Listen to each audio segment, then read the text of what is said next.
Vivimos en un mundo en constante cambio que usted merece entender, porque es imposible interpretar la realidad que vivimos sin conocer cada uno de sus colores. Porque muchos son los tonos de la actualidad. Presentamos Matices. Una producción de Noticias Monumental.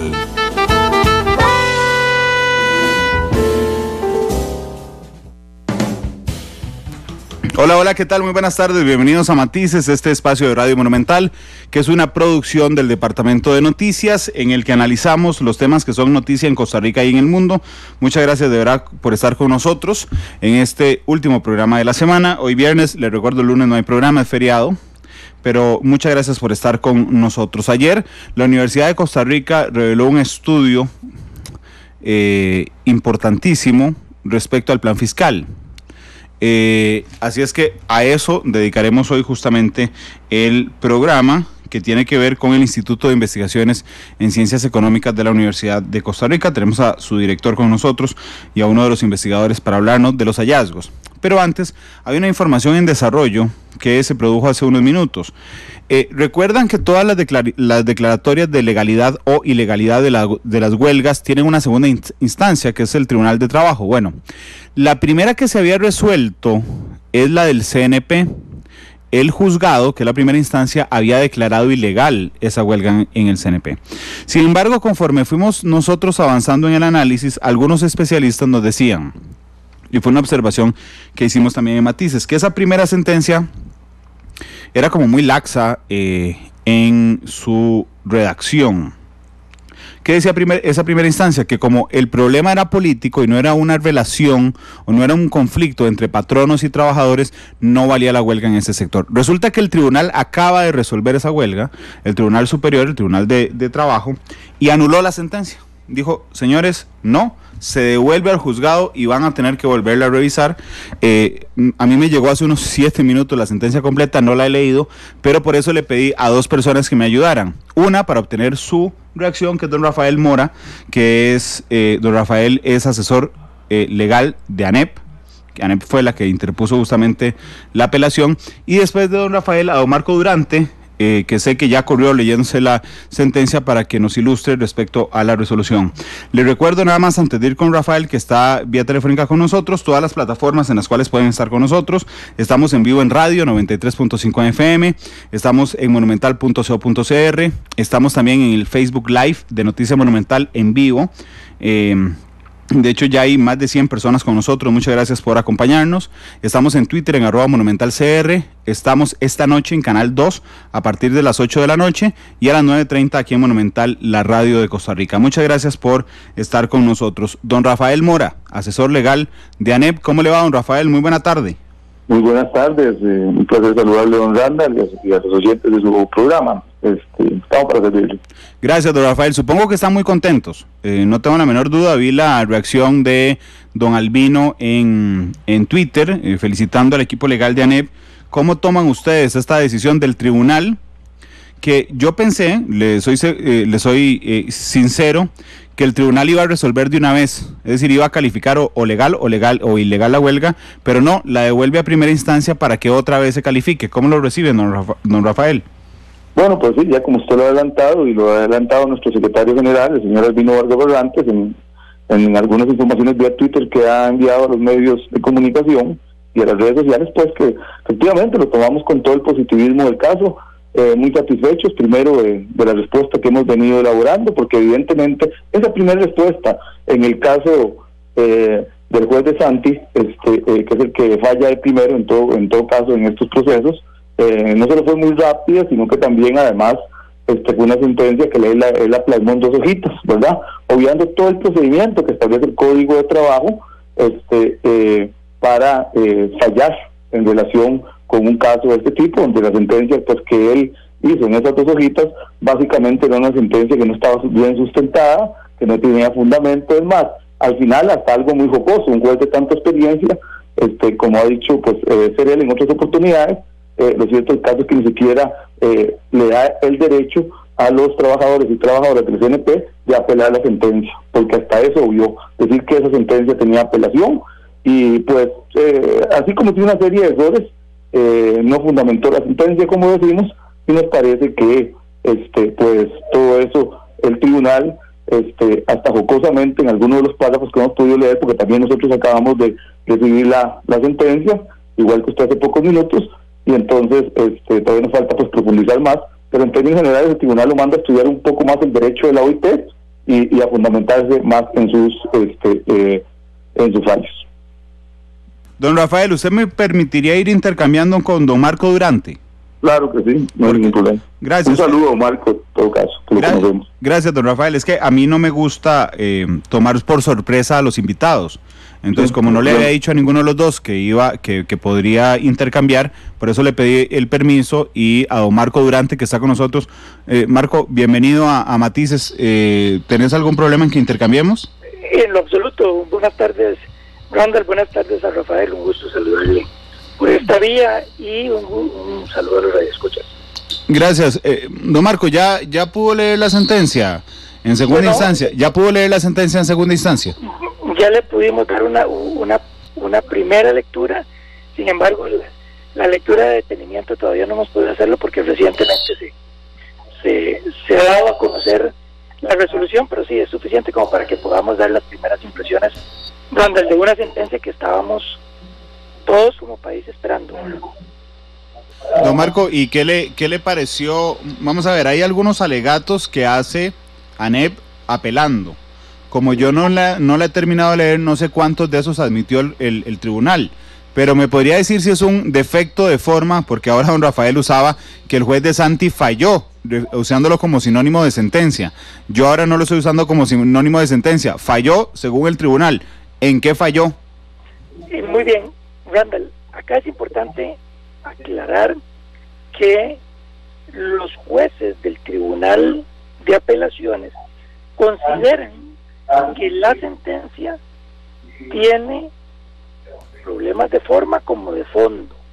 En cuanto a la forma, dice que era constatable que en el CNP existía más de un sindicato, que era el sindicato de los trabajadores del CNP, y que no tuvo participación en el proceso de declaratoria y legalidad de la huelga, y este es un vicio en el procedimiento. Y lo segundo que dice es que la sentencia por el fondo carece de sustento, hay incongruencias y hay falta de fundamentación a la hora de determinar los requisitos para que una huelga sea declarada legal o ilegal. Me parece, Randall, muy oportuno lo que hace el tribunal si logra encontrar vicios en el procedimiento, que solamente quienes ven el expediente pueden así constatarlo, y también me llama la atención y me parece oportuno lo que dice el tribunal. Ellos dicen, incluso nosotros quisiéramos ya pronunciarnos sobre la calificación de la huelga para darle seguridad jurídica a las partes y decir en definitiva si este movimiento es legal o no es legal. Sin embargo, por los errores que se cometen en primera instancia, lo prudente es regresar el expediente al juez de primera instancia para que corrija en la forma, sustente en el fondo, y ahora sí, en algún momento pueda volver a llegar este expediente al Tribunal de Apelaciones. Randall, yo creo que muchos no nos esperábamos una resolución de esta forma, pero entendemos que cuando hay vicios y errores de esta naturaleza, lo prudente es lo que hizo el Tribunal de Apelaciones. Gracias, don Rafa. Marco, si me haces el favor y te esperas en línea telefónica. Sí, por supuesto, me quedo en línea. Gracias. Don Rafael, estaba leyendo mientras don Marco nos explicaba parte de la argumentación del tribunal, y particularmente respecto al fondo, porque decía el juez de Santi que esto no era un conflicto, digamos, entre patronos y entre patrono y trabajadores, sino que era un tema político. Y dice el tribunal, en el párrafo supracitado, existen incongruencias argumentativas, comenzando porque ninguno de los hechos probados tiene sustento probatorio. De ahí que existe una imposibilidad de constatar lo que dice el juez, no sabiendo cómo, cuándo y dónde el sindicato se reunió con el patrono y qué temas trató a efecto de determinar que las razones por las cuales están en huelga no son posibles de reclamar. En términos generales dice que incumple los requisitos del Código de Trabajo respecto a la forma para la sentencia, y aquí sale a relucir un criterio de la OIT respecto a las huelgas generales. ¿Les parece y les surge, digamos, la esperanza, porque las ilegalidades se han decretado en la amplia mayoría de huelgas, les surge la esperanza que con este criterio del tribunal se vengan abajo las declaratorias de ilegalidad de varias huelgas, don Rafael? Vea, yo agradecerle a don Marco que nos hizo un resumen muy claro, y yo pues exactamente convino y estoy totalmente de acuerdo con don Marco en cuanto a que efectivamente el tribunal hizo lo mejor en este caso, que puede devolver la sentencia al juzgado de trabajo, porque anular lo que se hizo, porque evidentemente hay una serie de vicios por la forma y por el fondo.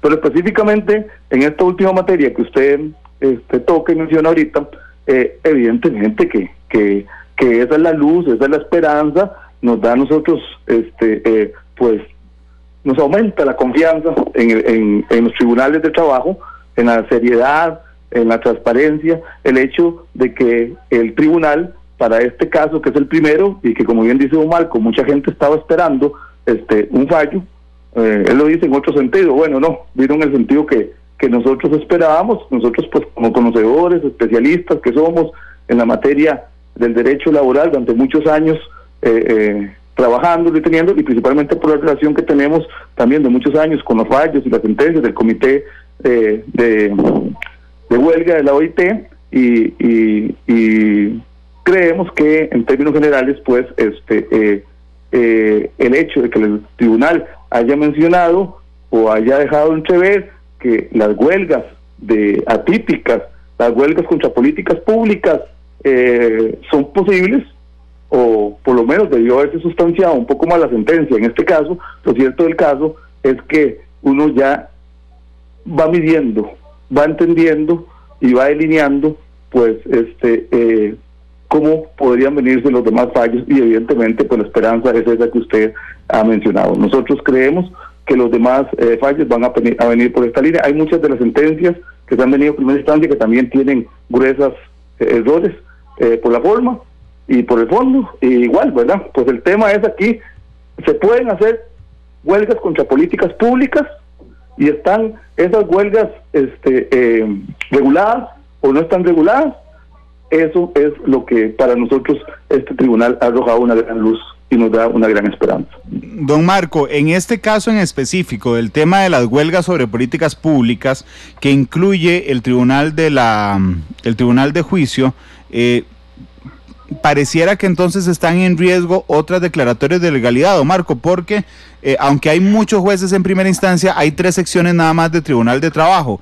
Ya conocemos el criterio de uno respecto a que sí puede haber sentencias sobre huelgas sobre políticas públicas, Marco. Sí, mi lectura inicial no es exactamente la misma que planteaba ahora don Rafael. En realidad yo creo que lo que el tribunal hizo, sin entrar a conocer el fondo, es decir, que cuando el juez de primera instancia determina que no se pueden hacer huelgas contra políticas públicas, obvió criterios de la OIT que debió conocer a la hora de dictar la sentencia. Eso no está diciendo que le está dando valor o no a esto, es decir, lo que le está diciendo es, usted debe haber fundamentado su sentencia basado incluso en esta normativa, sea para admitirla, acogerla o para rechazarla. Yo no creo que todavía el Tribunal de Apelaciones haya admitido en esta resolución huelgas contra políticas públicas. Creo que para eso tendremos que esperar otros pronunciamientos donde los jueces de segunda instancia analicen cuál es el valor de los criterios de la OIT como fuente de derecho, punto número 1, y punto número 2, también cuál es lo que dispone nuestra normativa específicamente con respecto a las huelgas del 371 del Código de Trabajo. En resumen, yo no creo que los jueces, por lo menos con la primera lectura que hice de la sentencia, ya hayan adelantado un criterio de que sí es válida la huelga contra políticas públicas. Creo que los jueces lo que están advirtiendo es que, como el juez de primera instancia la rechazó, debió haber fundamentado y tomado en consideración dentro de su análisis las diferentes normas que existen en nuestro país, criterios de la OIT, para decir si sí o si no. Eso fue, creo yo, el punto o el hierro que señaló el Tribunal de Apelaciones, pero una vez más tendremos que esperar a que en otras sentencias este punto salga a relucir. Como bien lo dijo ahora don Rafael, la mayoría de los jueces de primera instancia le dieron ese valor a los criterios del Comité de Libertad Sindical de la OIT. Otros jueces no lo consideraron así, pero aquí lo importante era que el juez fundamentara si lo admitía o no lo admitía y por qué no lo hacía. Y eso fue lo que precisamente, según los jueces del Tribunal de Apelaciones, en esta sentencia del CNP no se pudo confirmar. Ahora, ¿qué es lo que pasa entonces, Randall? Bueno, la huelga del CNP hoy no tiene calificación.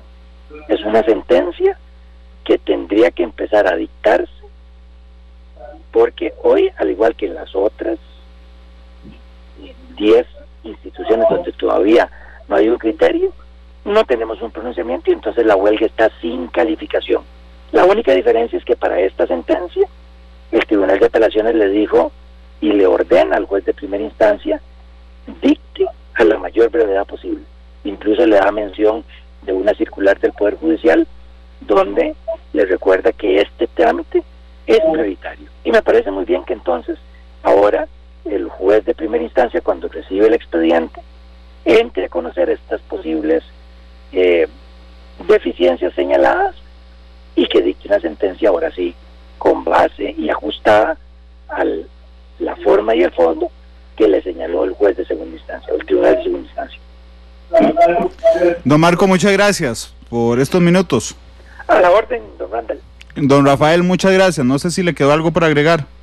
Sí, no, básicamente, pues respetamos mucho el criterio de don Marco, sabemos que conoce mucho de la materia también, y creemos que también es un gran abogado laboralista, pero igual, en esta materia, pues las opiniones también son diferentes. Nosotros seguimos insistiendo en que el tribunal le enmenda la plana al juez desde el principio hasta el final de su fallo, y además, pues el tribunal, si lo manda directamente a los criterios de OIT y le dice que no revisó los criterios de OIT del Comité de Libertad Sindical en relación a las huelgas con características políticas, a las huelgas atípicas como es esta que se está dando en Costa Rica en estos momentos, pues sin lugar a dudas es porque el tribunal sabe bien que existen, que nuestro país tiene firmados convenios 87 y 98 con la OIT, que son leyes de la República, y que a partir de la existencia de esos convenios internacionales, pues sin lugar a dudas las huelgas atípicas se pueden hacer y se pueden llevar a cabo y son legales.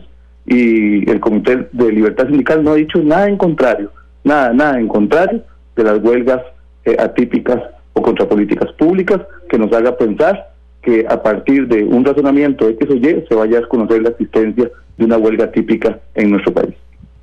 Don Rafael, muchas gracias por estos minutos también, y a don Marco Durante, por supuesto, don Rafael Mora, que es asesor legal de ANEP, que ganaron la apelación de lo del CNP, y también a don Marco Durante, especialista en Derecho Laboral. Muchas gracias por estar con nosotros. 2:25 p.m. Vamos al tema de fondo. Les contaba que el Instituto de Investigaciones en Ciencias Económicas de la Universidad de Costa Rica publicó un estudio ayer donde analizan el plan fiscal desde el punto de vista técnico, y ha generado alguna polémica, porque con el análisis técnico se trae abajo algunas posiciones políticas respecto a este tema. Así es que hoy invité a don José Cordero, que es el director del instituto. Don José, ¿cómo le va? Bienvenido a Matices. Buenas tardes, muchas gracias. Un saludo a la audiencia. Muchas gracias, don José. Y también está con nosotros esta tarde Luis Ángel Oviedo, que es uno de los investigadores. Luis Ángel, ¿qué tal? Buenas tardes. Gracias, buenas tardes y muchas gracias por la invitación.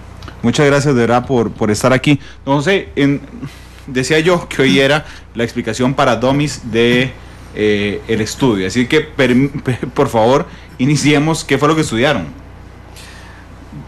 Bueno, en realidad el estudio está en desarrollo desde hace bastantes meses, casi que desde antes de que tomara posesión el gobierno actual, y hemos estado casi como corriendo detrás de las modificaciones que se han hecho en los diferentes textos sustitutivos que han ido apareciendo a partir del primero, por lo menos del que estaba disponible en abril. Y bueno, en estas últimas semanas que pareciera como que el proceso de generación de documentos nuevos empezó como a decrecer, ¿verdad? El proceso, tuvimos un poco más de tiempo para hacer el análisis de los datos. Entonces, vea, básicamente la idea era la siguiente. Primero, tratar de hacer un análisis del impacto del IVA, sobre todo el impacto en recaudación y el impacto en la distribución del ingreso. ¿Por qué eso? Porque el IVA era es uno de los componentes más importantes de la reforma, porque transforma el impuesto de ventas en un impuesto que en principio se paga igual por parte de los consumidores, pero tiene la característica de que le permite al Ministerio de Hacienda identificar en dónde están los generadores de ingreso, para posteriormente entonces cobrarles el impuesto de la renta. Entonces nos pareció que ese era un elemento de gran importancia. El otro elemento era tratar de analizar los otros componentes de la reforma, que básicamente tenían que ver con impuestos más de carácter progresivo, que eran el impuesto sobre la renta, el impuesto sobre los activos financieros y el impuesto sobre la venta de activos, de manera que entonces pudiéramos tener un poco más de claridad sobre cómo balanceaba el IVA en general con respecto a las otras alternativas que también estaban incluidas en el programa. Obviamente todo esto tomando en cuenta que el programa tiene un componente de empleo público que nosotros en realidad no entramos a analizar, sino que simplemente la parte que tiene que ver con cada uno de esos impuestos. Con ingresos en la práctica. Con ingresos fundamentalmente, o con la generación de ingresos. Ahora, la motivación de esta presentación que hicimos ayer básicamente era tratar de aclarar algunos temas que estaban dando vueltas por ahí y sobre los que parecía que había como una gran nube de duda, y entonces obviamente los números o mentiras también. Bueno, por lo menos digamos que yo lo que diría es que tal vez había una interpretación correcta de algunas de las implicaciones del uso de diferentes conceptos del impuesto. Y entonces eso obviamente genera también una gran duda con relación con las personas que están más afuera, que no están en la parte técnica, no están en el gobierno y no están en los movimientos laborales, y entonces no están muy seguros de qué pensar en relación con la propuesta como un todo ni cómo les estaría afectando. Entonces, tratando de aclarar, de abrir un poco del camino en relación con esos temas, tratamos de aportar los números, que son números básicamente muy objetivos, para que fuera posible tener un criterio más amplio. En este trabajo fue desarrollado con el apoyo de Luis Oviedo y de Rudolf, que no pudo acompañarnos hoy. Ellos son los que se agarraron con los datos, los que los procesaron, los que corrigieron, los que hicieron los ajustes correspondientes, para que toda la información que tenemos aquí sea totalmente coherente con la información de las encuestas de hogares, las encuestas de ingresos y gastos, la información del CICERE y los datos que tienen Hacienda y el Banco Central, de forma que ahí tratamos de asegurarnos de que no hubiera ningún huequito por el cual pudiera salirse un poco de información que no hubiéramos considerado a la hora de hacer los ajustes correspondientes. Entonces, en realidad es un estudio muy, muy exhaustivo, ¿verdad? Ahora bien, don José, antes de entrar en la parte ya meramente del estudio, que llega a una conclusión, me parece muy interesante, quisiera preguntarle un par de cosas que tienen que ver con política, no política electoral, sino política en general. La rectoría de la Universidad de Costa Rica, es que yo esta mañana decía, uno de los elementos que más llama la atención, y ayer que tuve a don Eduardo Olivarrio invitado, uno de los elementos que llama la investigación del instituto es que, digamos, su conclusión es diferente a la conclusión política a la que ha llegado cierta parte de la universidad, particularmente los rectores. ¿verdad? Los rectores insisten, digamos, en que este plan fiscal no sirve. Esa no fue una conclusión a la que llegó, ni que sirve ni que no el instituto, sino de que es regresivo. Eso es uno de los elementos fuertes de la huelga sindical que apoya a cierta parte de la universidad. El instituto llega a otra conclusión, no es regresivo. ¿Hay alguna injerencia de la rectoría, de la vicerrectoría, de Casa Presidencial en el instituto? Totalmente no, absolutamente no. Y vea, estábamos hoy en la mañana en el Consejo Universitario también presentando los resultados del estudio, y una de las cosas que les indicamos fue que independientemente de si el resultado hubiera sido que la reforma como un todo es progresiva o no, igualmente habríamos presentado el resultado, porque la idea era tratar de dar información basada en cálculos que eran fundamentalmente objetivos. Entonces, independientemente si hubiera salido que la reforma es regresiva, igual habríamos hecho la presentación y habríamos sustentado la información, los resultados con la información que teníamos, de forma que ahí no hay ninguna injerencia. Tal vez ahí yo lo que pensaría en relación con el tema de la posición de la universidad, ahí hay como diferentes frentes, ¿verdad? Entonces hay algunas unidades que están un poco más a favor de las reivindicaciones de los movimientos sindicales, y hay algunas otras unidades que están más dispuestos a aceptar que se apruebe la reforma, aun a pesar de que todos tenemos claro, incluyendo al gobierno, que también me parece que lo tiene claro, que la reforma no es perfecta. Y además existe, obviamente está el sindicato de la universidad, que tiene una percepción más parecida al resto de los movimientos sindicales, y también está el Consejo Universitario y la Rectoría. Y entonces, dentro de todo eso hay como una gran diversidad de opiniones y de planteamientos, y además de formas en las que se visualiza en donde hay algunos extremos y algunos puntos intermedios. Bueno, aquí me dice Manuel Rodríguez, ¿qué pregunta, Randall? Seguro van a decir que sí los presionaron. Roberto Herrera dice, ¿qué clase de pregunta es esa? Roberto, ¿sabe por qué me parece importante? Porque realmente la conclusión, cuando uno habla con los sindicatos, uno de los elementos discursivos repetitivos es este plan es regresivo. Todo mundo que no está a favor del plan dice que no es regresivo. El instituto llega a la conclusión de que no es regresivo y de que en buena parte es progresivo. Entonces, justamente por eso me parece fundamental hacer esa pregunta. Ahora bien, partiendo, ¿qué es regresivo? Antes de preguntarle a Luis Ángel, ¿qué es regresivo? Regresivo sería que los que menos tienen sean los que más paguen, o sobre los que llegue la carga de cualquier impuesto, y un impuesto progresivo es que entre más se tiene, más se paga. Luis Ángel, ¿estoy en lo correcto? Correcto, Randall. Básicamente es eso, ¿verdad? En términos planos es que el rico pague como rico y que el pobre pague como pobre. Esa es la definición. Que paguen depende a su capacidad. Es correcto, o sea, la palabra progresividad lo que mide o lo que quiere tratar de abarcar es eso, que el impuesto sea de acuerdo a la capacidad tributaria de la persona que está adquiriendo un bien o un servicio. Ok, podemos partir, Luis Ángel, del criterio y del hecho de que el IVA va a afectarnos a todos, solo que no por igual, pero nos va a afectar a todos. Es correcto, es lo que se ha venido diciendo por parte de algunos, ¿verdad? Es una situación y es un impuesto donde a pesar de que no toma en cuenta la capacidad contributiva de la persona por ser un impuesto indirecto, que es una definición que también hay que tener en cuenta. Todos pagamos 13%, no importa la capacidad de pago que tengamos. Es correcto, o sea, poniendo un ejemplo, si usted y yo vamos al supermercado, pero usted gana 4 o 5 veces más que yo, y compramos una salsa de tomate, esa salsa de tomate tiene incorporado 100 colones en el impuesto general sobre las ventas, y lo va a pagar usted con su ingreso, que es muy diferente del mío, y de igual manera, ¿verdad? Los dos vamos a pagar los 100 colones. Ok, entonces el IVA va a afectar a todo el mundo. Correcto. Ok, hablemos de la actualidad. El impuesto general de ventas, sí, ¿verdad? En este momento, ¿cómo está la distribución de aporte respecto a los hogares? Eso era algo que queríamos hacer hincapié y mostrar los datos, porque se habla de que el IVA es regresivo, ¿verdad? Y ¿qué es lo que pasa?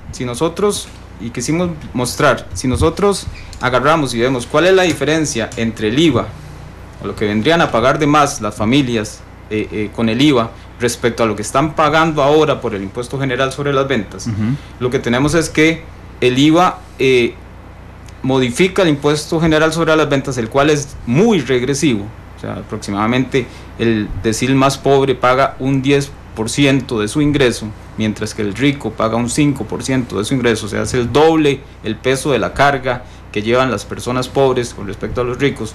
Eso es lo que tenemos ahora con el impuesto general sobre las ventas. El IVA no me viene a aportar mayor diferencia, una diferencia muy significativa en cuanto a la composición de la carga. De hecho, el estudio lo que demuestra es que la diferencia adicional que tendrían que pagar los hogares va a ser de 1.6% de ese ingreso, o sea, un colón con 60 céntimos para las personas de los deciles, del primer decil, perdón, de los hogares más pobres, y el de los más ricos es 1.4, una diferencia de 0.20, ¿verdad?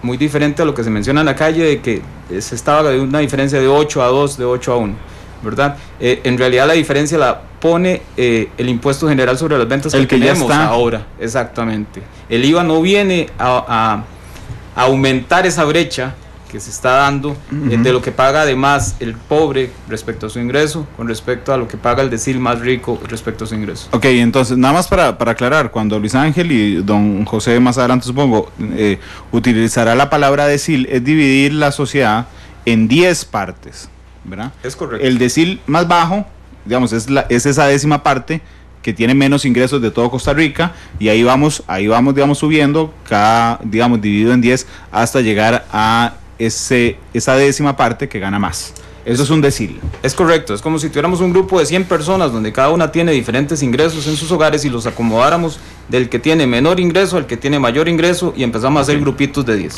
Entonces lo que Luis nos acaba de decir, Luis Ángel, es que el decil más pobre, es decir, el que tiene menos plata, en este instante sin plan fiscal, la carga de pagar el impuesto de ventas, que tenemos no sé cuántos años de pagar. Desde 1982, noviembre de 1982. Desde noviembre del 82 es el doble, digamos, le cuesta el doble en esfuerzo a los hogares más pobres que a los hogares más ricos, y que el impuesto al valor agregado no viene a cambiar eso, ni para bien ni para mal, casi que lo deja igual, hay una variación de 1.6.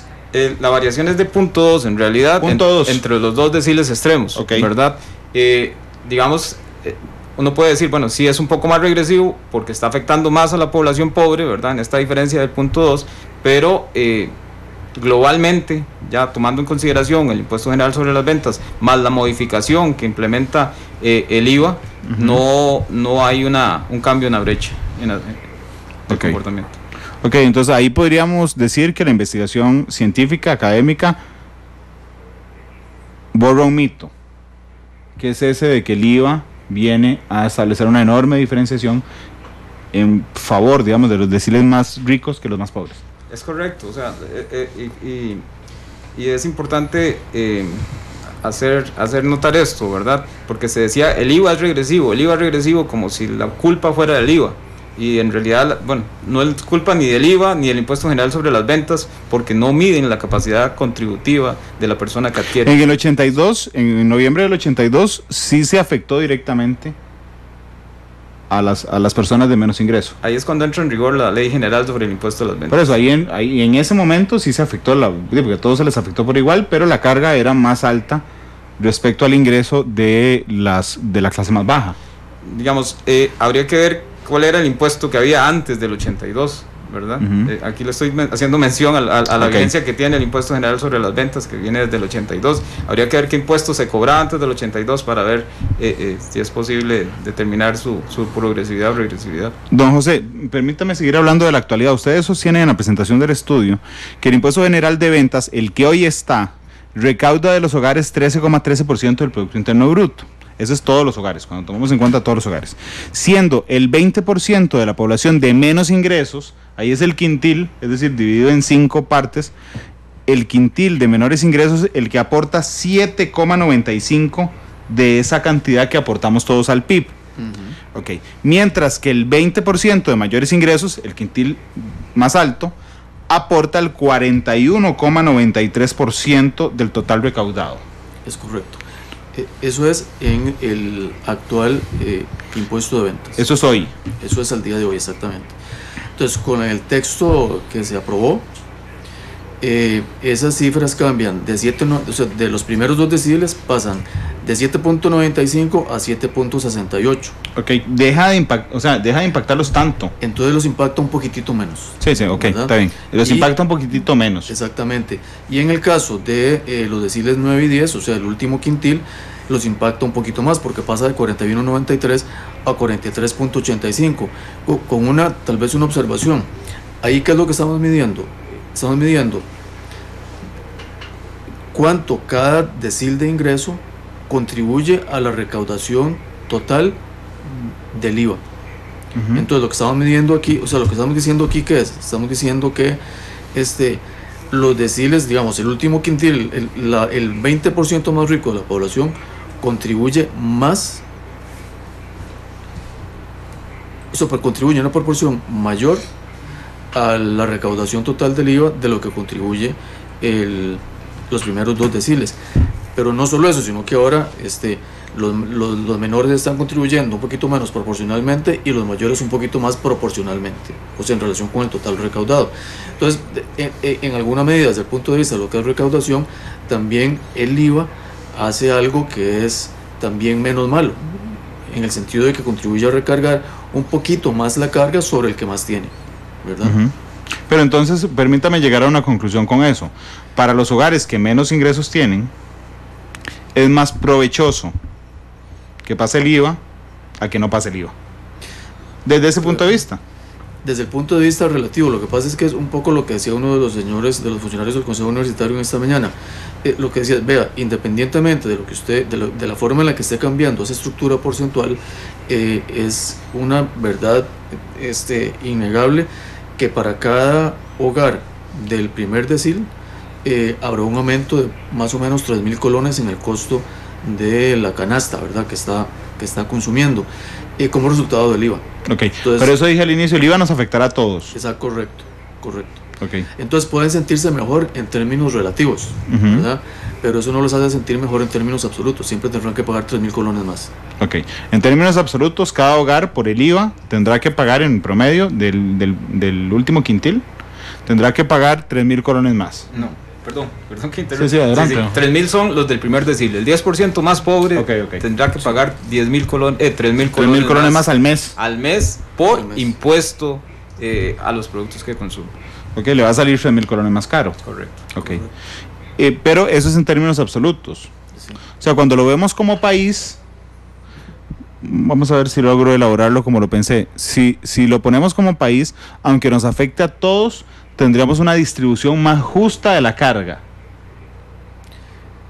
Porque los deciles más pobres aportarán algo menos que los deciles más ricos. Definitivamente aportan menos, pero lo más importante ahí es que aportarían menos de la recaudación de lo que están aportando ahora, en términos porcentuales. Ok, que el IVA resultaría entonces más justo que el impuesto de ventas. Digamos que habría una mejora en ese sentido. Sí. Digamos, equivaldría a las cargas de mejor manera. Equilibraría la carga de contribución de una forma más adecuada. Porque entonces el quintil más rico aportaría 6 veces más, 43.85, que el quintil más bajo. Es correcto. Sin embargo, cuando se usan estas relaciones porcentuales, lo que también los que están en contra de esto, ¿verdad? O los que quieren de ver que cómo tratan de decir que lo que estamos los resultados que estamos mostrando no son correctos, es lo que dicen es que ese 46% de sus ingresos de los más ricos no es igual al 3.75 de los pobres en cuanto al peso que tienen respecto a su ingreso, ¿verdad? Era lo que decíamos al principio, los 3.000 colones para alguien muy pobre no es lo mismo que los 40.000 que va a pagar de más rico a alguien de los deciles superiores, del decil de mayores ingresos. Entonces ahí es donde se hace una relación del impuesto con respecto a su ingreso y es el que nos muestra o nos va a dar el resultado que nosotros estamos concluyendo, ¿verdad? Entonces, para aclarar, nosotros lo que decimos es que el IVA sí es regresivo, pero es regresivo, ¿verdad? Porque ya actualmente es regresivo y es regresivo el impuesto general sobre las ventas y el IVA no viene a aportar mayor impacto en esa diferencia. Es regresivo porque ya hoy es regresivo. Es correcto, ¿verdad? Y lo otro que queríamos analizar es que el IVA es solo una parte de la reforma fiscal. Sí, de hecho, Luis Ángel, si me permitís interrumpirte, el texto aprobado el viernes anterior, hoy hace 8, tiene 5 partes, ¿verdad? Esas 5 partes se dividen en 2 que tienen que ver con ingresos, con impuestos, que es el IVA, 1, el 2 es impuesto de rentas, donde incluye capital, por ejemplo, y venta de activos. Después vienen 2 secciones que tienen que ver con gastos, que una es empleo público, los pluses del empleo público, y la otra es la regla fiscal, y tiene una quinta parte del transitorio. Entonces, me equivoco si voy llegando a estas conclusiones. El IVA per se, en esta reforma fiscal, no es regresivo. Sí. El impuesto de venta ya era regresivo de por sí. Correcto. Pero, Okay. Perdón, pero sí es regresivo. El IVA es regresivo. El IVA es regresivo por construcción. Ok.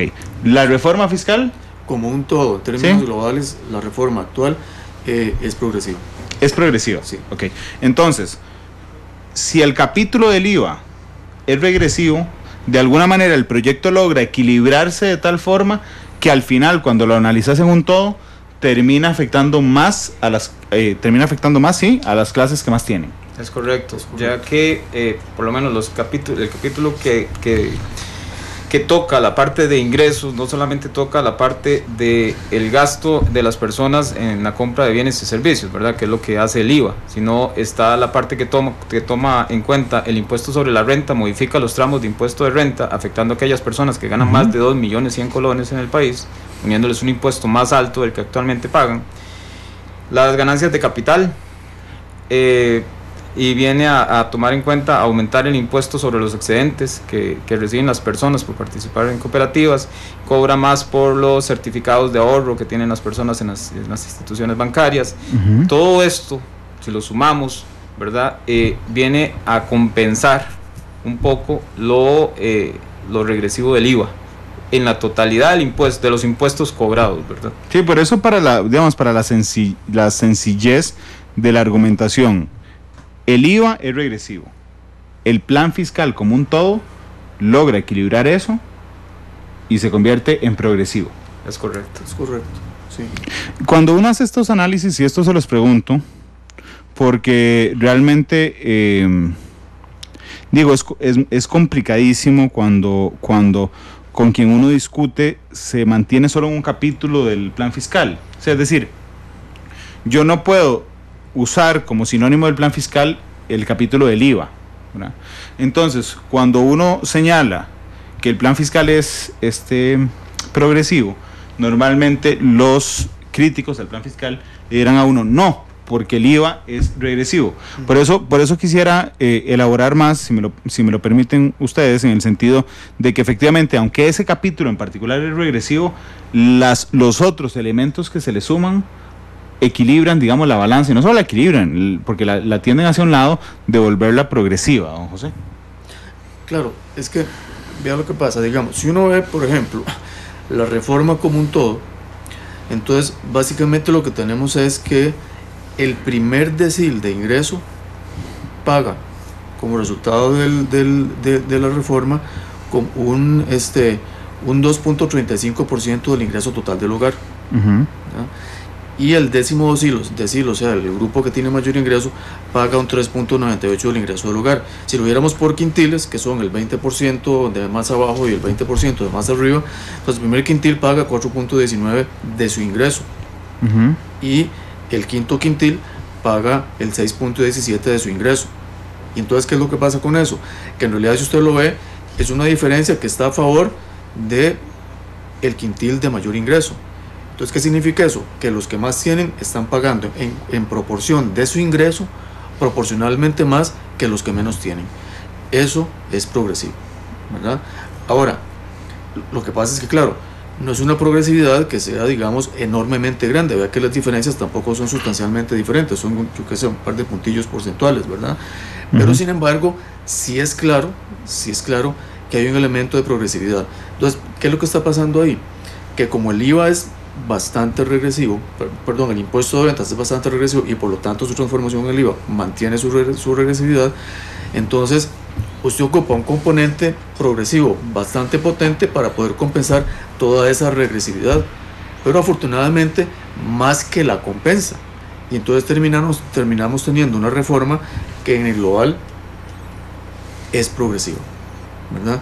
Y eso es una característica favorable. O sea, un poco como decía Luis, ¿verdad? El IVA es regresivo por construcción. Entonces, usted en cualquier plan fiscal, en cualquier parte del mundo, usted toma el capítulo del IVA y es regresivo. Siempre lo da regresivo. Entonces, cualquier evaluación de un plan fiscal con base solamente en ese capítulo lo va a sesgar totalmente en torno al tema de la regresividad. Entonces, ¿cómo hace uno para compensar la regresividad? Poniendo en la reforma componentes progresivos como el impuesto de renta y los otros componentes de gasto que estamos comentando. Entonces, por ejemplo, digamos, en la reforma del impuesto de ventas, ¿verdad? La gente que gana en exceso de casi de 800,000 colones paga más o menos como un 15%, ¿verdad? Mientras que sobre el exceso de 4.200.000 colones estarían pagando el 25% en términos de renta. O sea, eso es progresivo, ¿verdad? O sea, el que más tiene paga 25%, el que menos tiene no paga, y el que tiene un poquitillo más del que no tiene pagaría un 15%. Ahí hay un proceso progresivo significativo, y yo creo que eso es importante de considerar, ¿verdad? ¿Por qué? Vamos a ver, ¿serviría, don José, un proyecto fiscal? Aquí alguien decía hace un rato en Facebook Live, bueno, si eliminamos el capítulo del IVA, nos queda un plan completamente progresivo. Totalmente. Okay. ¿Se puede eliminar el IVA? Es que en realidad, o sea, por eso, ¿verdad? Lo comentamos hoy en la mañana con la gente del Consejo Universitario. Lo que pasa es que si se elimina el IVA, entonces se elimina la mitad de lo que recauda la reforma prácticamente. Y hay que recordar que sí, efectivamente creemos que haya un proceso fiscal que sea progresivo, pero hay que recordar lo que desencadenó todo este proceso, que es que el gobierno ocupa dinero, y ocupa dinero porque no tiene liquidez. Entonces, este plan, aunque incompleto e imperfecto, es el mecanismo que existe a la disposición del gobierno para tratar de conseguir un poco parte de la liquidez y crear mecanismos que le permitan acudir a fuentes que pueden solventar los problemas de liquidez que estaría teniendo. Y al mismo tiempo le permite luchar contra la evasión, ¿estoy en lo correcto?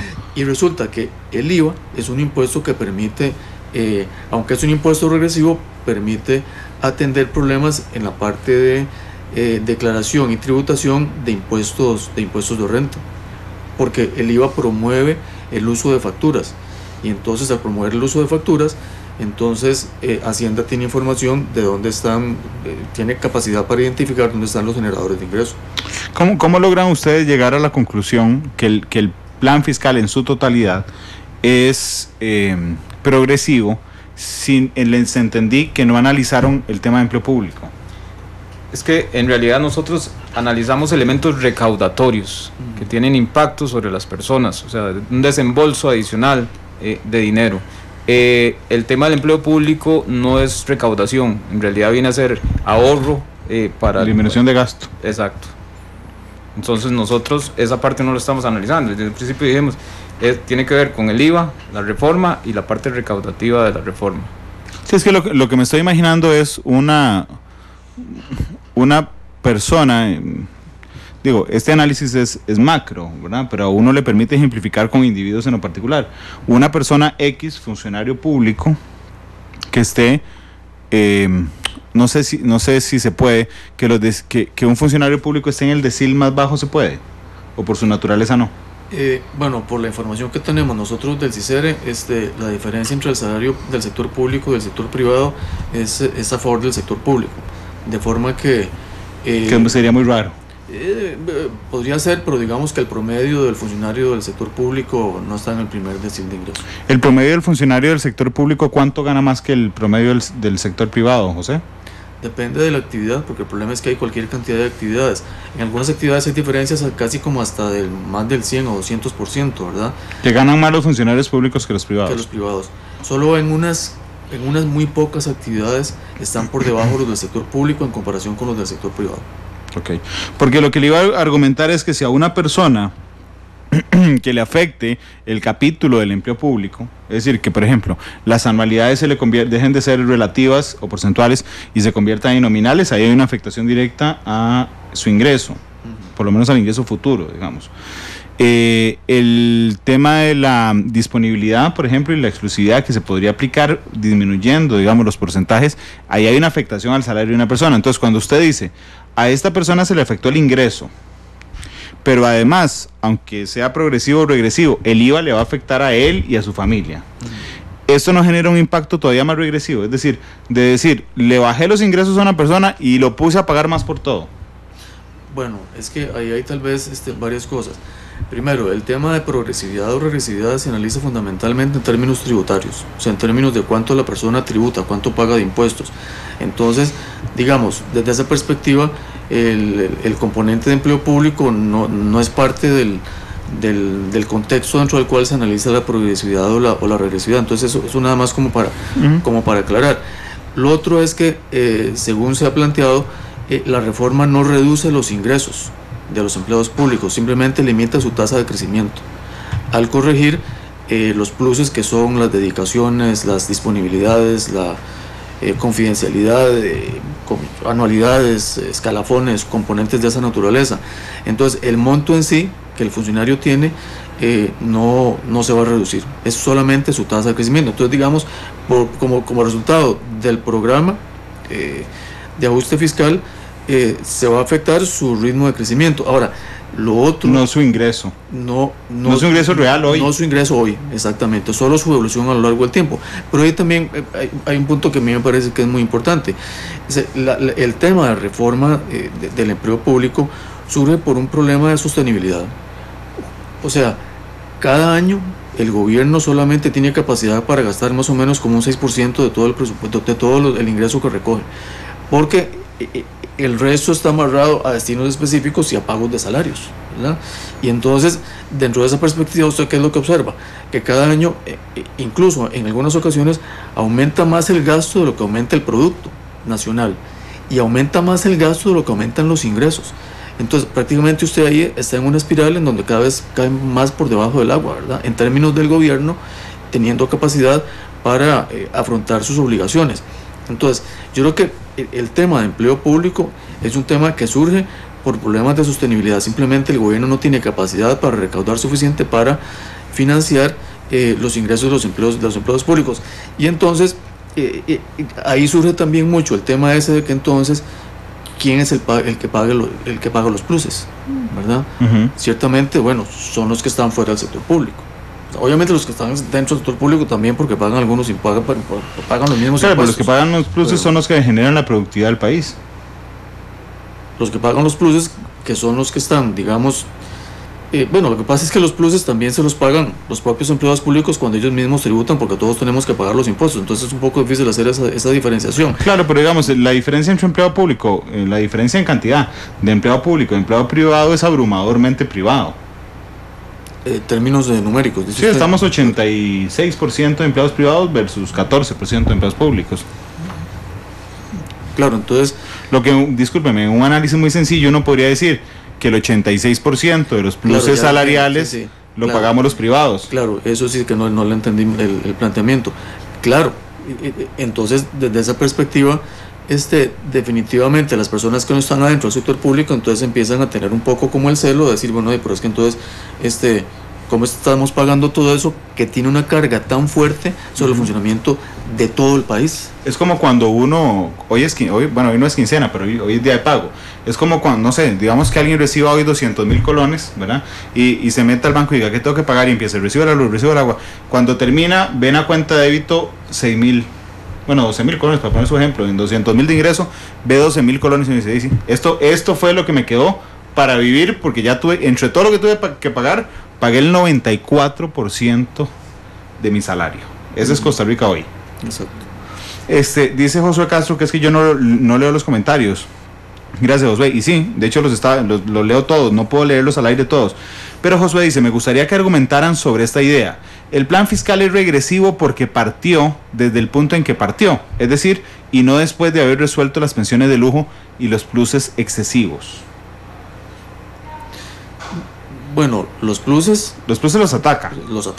Ajá, y entiendo que las pensiones de lujo también, porque va por renta.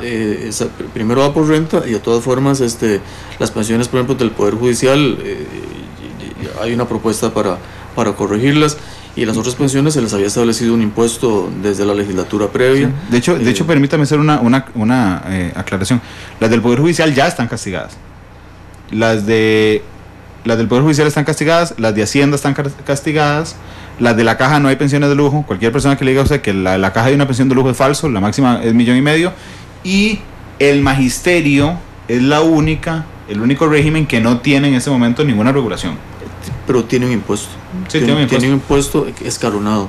Entonces, a partir yo no puedo hablar de los detalles porque no los conozco, pero sí hay un impuesto escalonado que conforme va creciendo el monto de la pensión se va cambiando, se va aportando. Entonces, digamos como que en alguna medida ese régimen también tiene un impuesto y un gravamen, ¿verdad? Dice Eduardo Molina, es que el sector privado produce riqueza y el Estado vive de los impuestos de esa riqueza que producen los demás. Sí, lo que pasa es que, en realidad, no es cierto plantear que solo el sector privado produce, el sector público también produce, y el sector público genera un aporte al valor agregado nacional. O sea, todo lo que tiene que ver con los servicios que da el Estado, incluyendo la parte legal, la parte de educación, etcétera, se contabiliza como parte de la producción nacional. Entonces, sí, ellos también se produce. Entonces, tal vez nada más como tener eso presente. Luis Ángel, esta pregunta que hace Natalie Ramírez me parece muy interesante.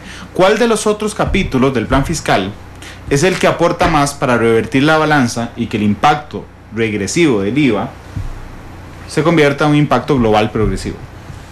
Bueno, los tramos de renta. Los tramos de renta son muy importantes en cuanto a recaudación. Después está el impuesto a las ganancias patrimoniales. También tenemos el impuesto del aumento en el impuesto al excedente de las cooperativas y las asociaciones, ¿verdad? Pasamos de un 5% actual a un 10%.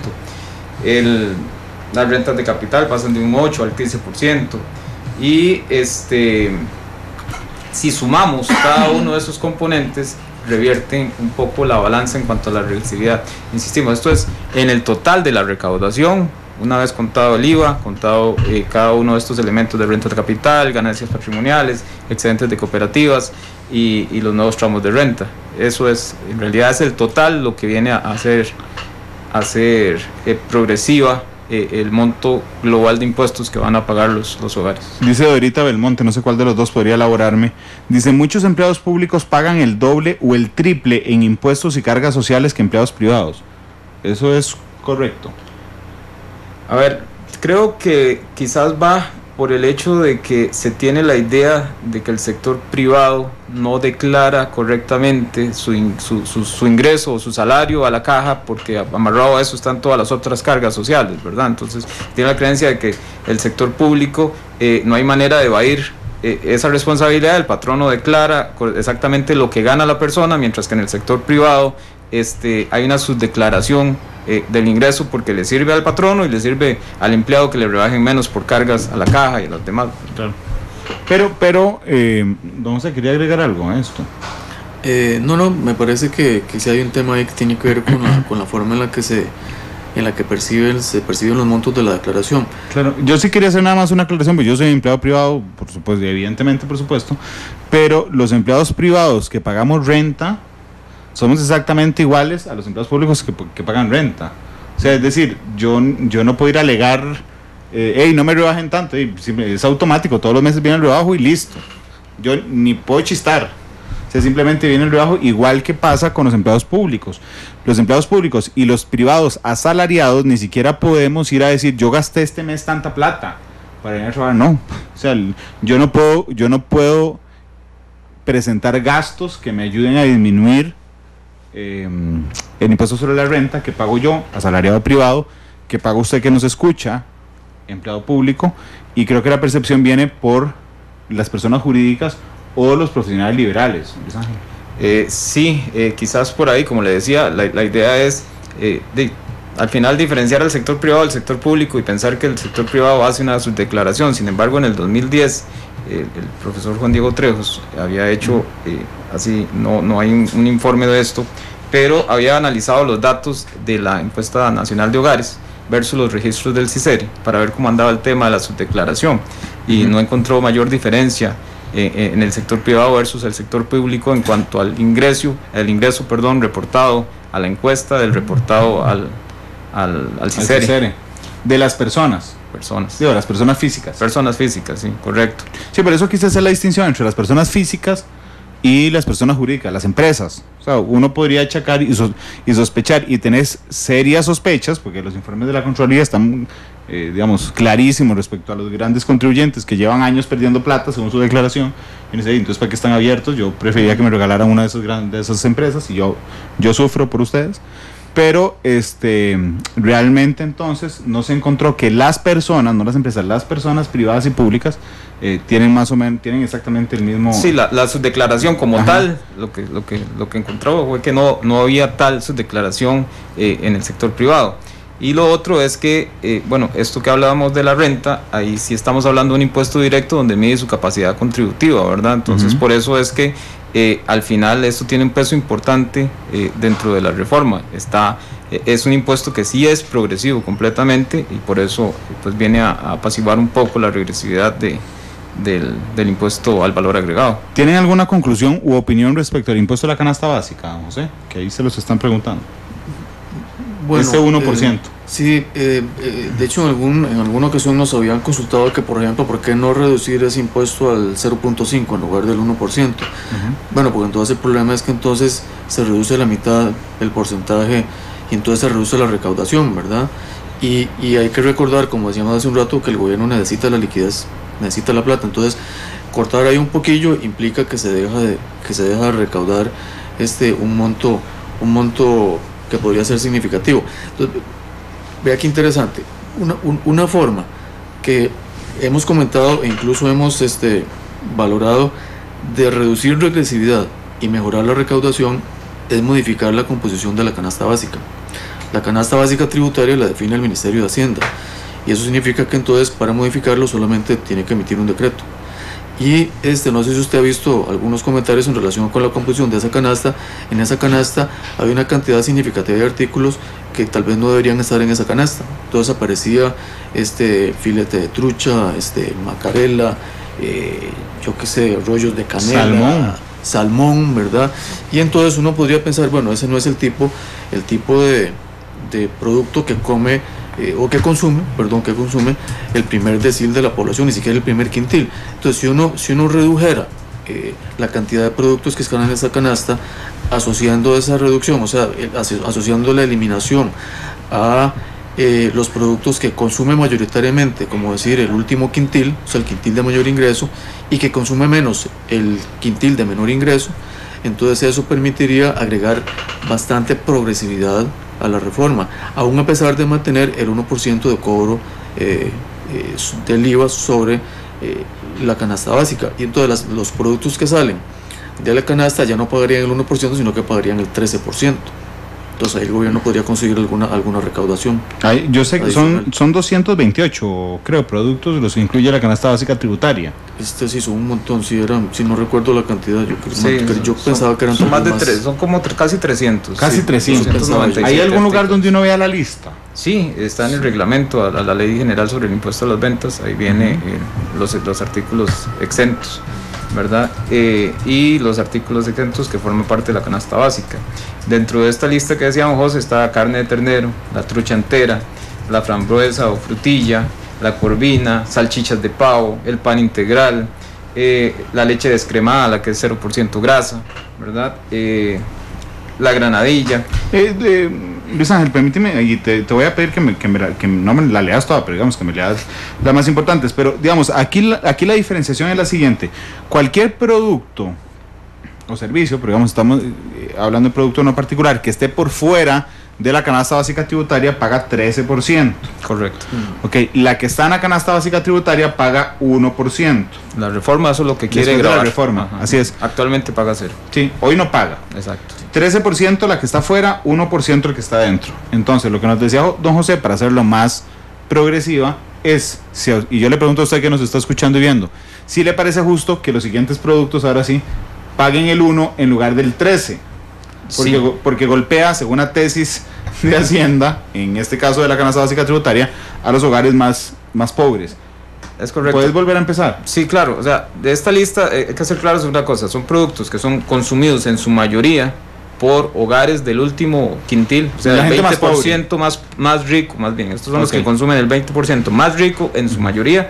Y alguno que otro persona del quintil más pobre consume. Entonces uno debería concluir que no deberían estar en la canasta básica tributaria. Es correcto, porque no están. Porque la consumen los más ricos. Le pongo una diferencia. La canasta básica tributaria dice que se exoneran los embutidos. Ajá. Dentro de la lista de bienes que consumen los más ricos están las salchichas light, el jamón de pavo, ¿verdad? Mientras que si vamos a ver dentro de los embutidos, el que consume la población más pobre está el salchichón, la mortadela, ¿verdad? La leña, o sea, es leña? Importante. O sea, perdón, no sé qué leña. No es leña, leña son los desperdicios de madera que utilizan las personas en sus hogares cuando cocinan con... ya lo entendí, pensé que había un embutido que se llamaba leña, y yo decía, ¿cuál embutido se llama leña? Ok, perfecto, entonces, bueno, a mí de entrada, digamos, lo puedo decir abiertamente, no me parece justo que esté exento ni la salchicha light, ni las salchichas de pavo, por ejemplo, pero por supuesto que me parece que tenga un 1% nada más el salchichón y la mortadela. Correcto. Pero ahí mencionaste la carne de cordero, yo en mi vida la he probado. Mencionaste la carne de cordero. Ternero. Sí. Qué dicha, porque ya, igual no la he probado. La carne de ternero tiene el 1%. Va a tener el 1%. Y ahora no tiene nada. Sí, claro, pero digamos, usted llega, ahora no tiene nada, efectivamente. Sí, por supuesto, quienes han recorrido los barrios más pobres de este país encontrarán todo el mundo comiendo ahí carne de ternero. Por supuesto que no, ni filet de trucha, ni salmón. Es correcto. Entonces era parte de los ejercicios que hemos hecho. En realidad esto sale como un ejercicio que se hizo para tratar de tener unos escenarios alternativos que permitan mejorar la recaudación, ¿verdad? Sin tener impacto en los menos desfavorecidos. Yo quería aclarar algo con respecto a la pregunta anterior que usted le hizo a don José, ¿verdad? Y es que la reforma, el objetivo de la reforma fiscal es recaudación, no es mejorar progresividad, ¿verdad? La progresividad se va a lograr si la recaudación permite generar tal ingreso que se devuelva a las personas de los deciles más pobres vía transferencias mediante algún programa social. Aquí dice, vamos a ver, dice Roberto Rivera, o sea, que los pobres coman basura. No, Roberto, yo no estaba diciendo eso. Lo que pasa es que yo no sé si usted alguna vez ha tenido bajos ingresos. Yo los he tenido en mi vida y he pasado situaciones muy complicadas en mi vida, desde niño hasta adulto. Y por supuesto que las veces que pasamos las situaciones más complicadas de mi vida, no fui a comprar salchichas light, sino fui al súper a ver cuál. Es más, le voy a contar una cosa. Fui no solo a buscar la mortadela más barata, sino la mortadela que más barata me diera más cantidad de mortadela. Porque entonces cuando estamos en una situación complicada, lo que hacemos es que abrimos la refri del súper y vemos una mortadela que es carísima, que vienen como 10 pedacitos, y una mortadelota que vienen como 40, que cuesta lo mismo, y uno normalmente se va por lo que cuesta, por lo que trae más, ¿verdad? Así es que no me refería a eso. Lo que pasa es que usted no dedica, digamos, las salchichas de pavo son mucho más caras que la mortadela. No es común, digamos, que el quintil más bajo dedique una enorme parte de su ingreso a comprar salchicha pavo, sino una poquita parte a comprar mortadela en particular. Sí, y bueno, parte de los ejercicios que hicimos, en uno de ellos eliminamos el impuesto a la canasta básica para ver el asunto de la progresividad del cambio con la reforma, y hay una afectación favoreciendo a los más pobres, ¿verdad? Pero esto igual no viene a corregir la progresividad, o más bien la regresividad de el IVA como tal. Sí es importante, ¿verdad?, que estos 3.000 colones que se pagan de más o que van a pagar de más las personas del primer decil cuando se apruebe la reforma, en su mayoría, en un 48%, corresponde al impuesto a la canasta básica. Impuesto a la canasta básica. Sí, el 48% de esos 3.000 colones, 1.478, es por el IVA a los productos que están hoy exentos. Son las 3 de la tarde con 15 minutos. Permítanme ir a una pausa comercial, por favor, porque si no yo también tengo déficit fiscal. Vamos a la pausa y regresamos con la última parte del programa.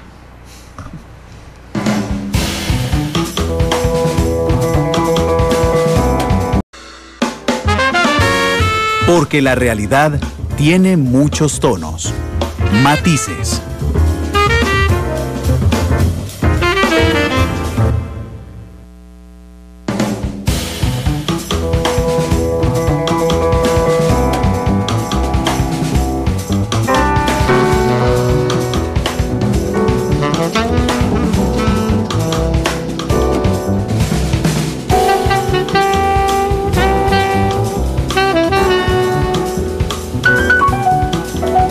De la tarde con 20 minutos. Gracias por estar con nosotros en Matices. Nos quedan 6 minutos de programa. El estudio habla también, perdón, ahí me estaban diciendo que la carne de ternero es más barata que la de res. No tenía idea, nunca en mi vida, realmente se los digo, nunca en mi vida he comido carne de ternero y no tengo ganas de comerla igual. Don José, respecto a las personas pobres, a la línea pobreza, tengo entendido que en el estudio usted llega a la conclusión de que caerían más personas en pobreza o por debajo de la línea de pobreza que en este momento con el plan fiscal. ¿Es correcto? Sí, caerían aproximadamente unos 4.000 hogares. 4.000 hogares. 4.000 hogares aproximadamente, que son más o menos que como unas 18.000 personas aproximadamente. Ese cálculo, en realidad ese cálculo lo hizo Luis. Ok, 18.000 personas. Sí, o sea, el impacto en pobreza en términos relativos es pequeño, es un 0.38% lo que aumentaría la pobreza, solo por la modificación al valor, por la modificación solo por el IVA. Al valor agregado, que es lo que impacta realmente la línea de pobreza. También aclarar que estamos viendo la pobreza desde el punto de lado de la medición del ingreso, de verdad, de los hogares, porque hay también otras mediciones. Pero no, están viendo en el ingreso.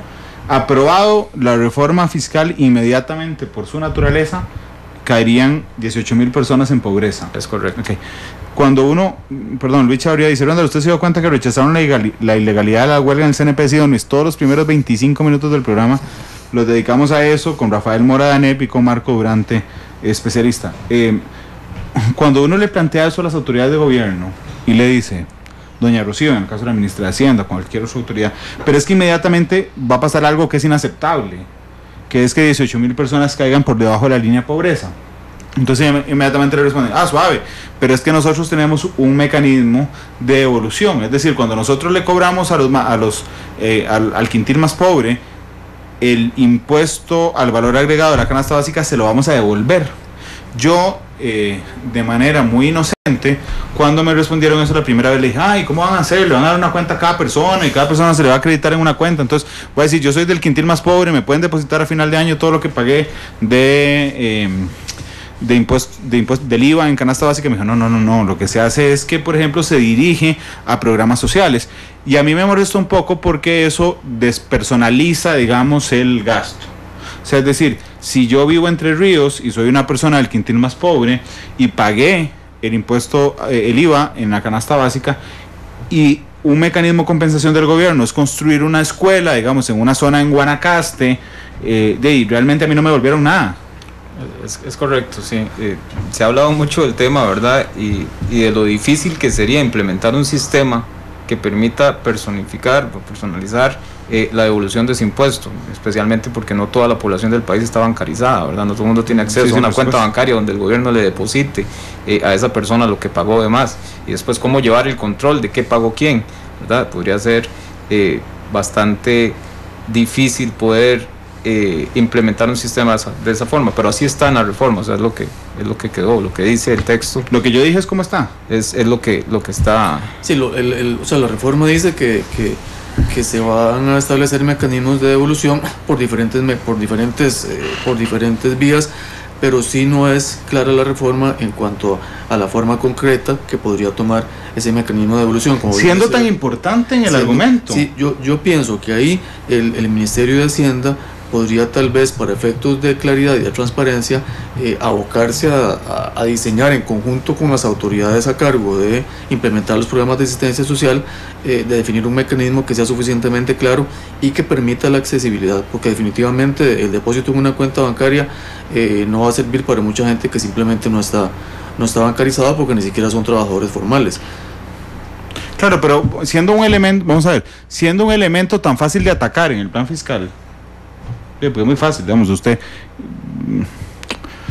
puede desbaratar, digamos, discursivamente el plan fiscal solo con decir eso.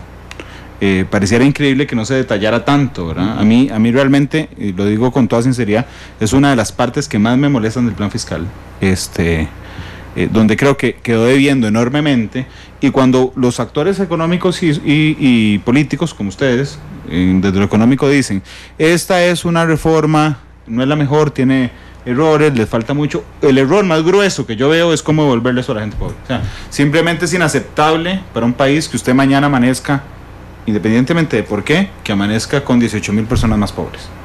Claro, incluso hasta podría tornarse aún peor, porque con la regla fiscal permite al gobierno una cierta discrecionalidad en relación con los montos que se destinan a diferentes áreas, sobre todo cuando los ingresos vienen de partidas que son destinos específicos.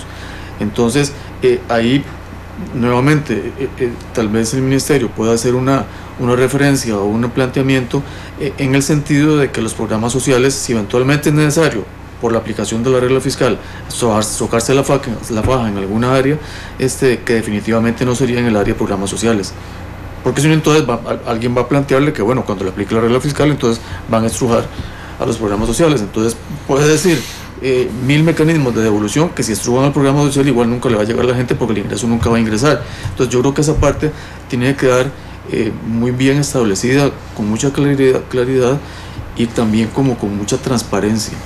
¿Cómo no quedó? ¿Cómo no quedó? Exactamente. Esta es la gran crítica, es que sí, la gran crítica ya pasó y no quedó.